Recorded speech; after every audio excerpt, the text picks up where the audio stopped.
got to end this. I'm telling you, this is all I can take. Somebody please put me out of my misery. I'll be probably a little more candid in this one than I am in a normal video because I've had a little time to process this, and the more and more that I hear from people at the track, the more and more I see pictures of what the track looked like after, I just get more upset with what happened last night.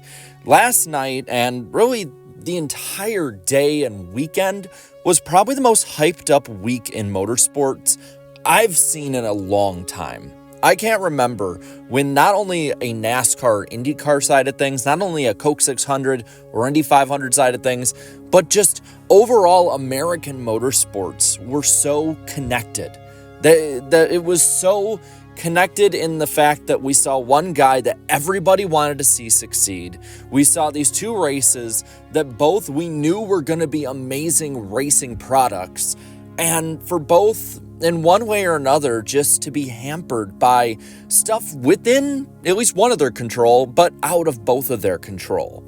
There was a legit case being made that if Kyle Larson even just competed for the win of the Indy 500 and then went on to win at Charlotte, he'd be in the running for probably one of the greatest moments in all of racing. One of the greatest accomplishments ever. I don't think that's hyperbole. To do two different, vastly different styles of racing and then to do well in both of them. We know he could do it in NASCAR, and we saw with him running top 5 to top 8 all day that he was starting to really come around on the IndyCar side, if not for some dumb mistakes, that he could have maybe done it, and maybe he still can in another year. The 600, it's always been a banger with the next gen these last 2 years, and to add to that even more hype, the last mile-and-a-half race NASCAR had a margin of finish of 1/1000th of a second, the closest cup finish ever. So I think justifiably we had high expectations. And it's very rare, in my opinion, that the majority of the NASCAR fan base has a high expectation of things to come. It was one of those few times we got our hopes up. But rain and poor communication from NASCAR, as well as Fox and others, ruined it in large part, especially the Coke 600. But first, I want to do a little bit of a 180 on this. Let's look at a few positives because this was not a complete loss of a day. The Indy 500, while being pushed back a bit, proved once again why it is the greatest race on earth. And I will continue to say that even as a NASCAR first fan. There were tons of lead changes, strategy, passing throughout, storylines, tons and tons of storylines. And the best part, and Fox needs to take notes on this, is that NBC treated this race with the prestige and with the respect it deserves. I wish the Daytona 500 were treated like this. The 600 as well, I think had solid racing. It wasn't as good as the last 2 years, but it definitely felt like it was building to something. There was not really one driver who you could say was the dominant guy of the entire night, which is a staple of the 600 and a staple of a good 600 at that. It felt like we were setting up for that great run to the finish with a great atmosphere, and, well, then we got let down. So let's look at the negatives here. First off, the Larson storyline. The Indy 500 was delayed for 4 hours because of rain, and luckily, they actually didn't get the worst of what it was supposed to be.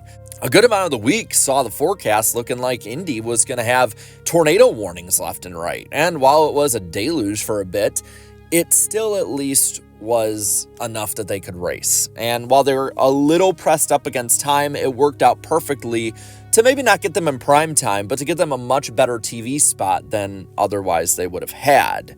And with that, Larson was the fixture of this race. He was running top 5 to top 8 the entire event, and until he sped into the pits and finished 18th, it really looked like he was going to probably beat how good Kurt Busch ran back when he ran the double in 2014. But overall was fun, but then it also meant that you had Larson missing the 600. And that was a big part of it that I think brought a bit of the hype down as well for fans. We knew he'd be there, but Justin Allgaier was going to get credited with the points and win, which actually, if it had run the full distance, might have made for a more compelling story.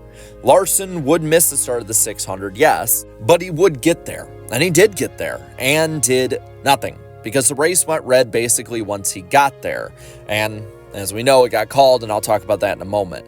Larson's words on Twitter, I think, were actually the best way to sum it up, and I don't think I need to say any more forward other than what he said here.